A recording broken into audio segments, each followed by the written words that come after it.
Welcome back to another Redondo Ballet sneak peek of Through the Pages. Oh, how lucky we are to have loving homes and enough to eat. How much is enough? Long ago in Germany, brother Hansel and sister Gretel had none. Even worse, their evil stepmother, they're everywhere, made their father abandon them deep in the woods. Hansel left a breadcrumb trail to find their way home. Bad luck, the birds ate the crumbs. Oh, good luck, a house made of cakes, cookies, and sugar appeared, and the kind old woman invited them in for dinner. Bad luck, she was really a wicked witch. They are everywhere, and Hansel and Gretel were meant to be dinner. Oh, good luck, they fooled the witch, found her treasure, and escaped. Lessons learned? Look closely. Sometimes wrinkles are not always laugh lines, and all sugar isn't sweet. We will see the full new version of Hansel and Gretel in the fall production of Through the Pages.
Oh, hello again. I was just admiring the homes of my lovely neighbors, the Piggy sisters. These ladies are so talented. It is amazing what they have been able to do with just sticks, straw, and bricks. Oh, that howling. Oh, the horrible Mr. Wolf is always growling at the sisters. He is so jealous of them because his house is such a mess. He thinks he's so big and so bad. He's always pushing at them. Well, he'd better be careful because these pigs just might push back. Shall we join the Piggy sisters for a preview of this fall's Through the Pages?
I just love those ladies.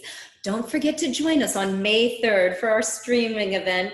Meanwhile, stay safe, my darlings, and look forward to more sneak peeks of Through the Pages.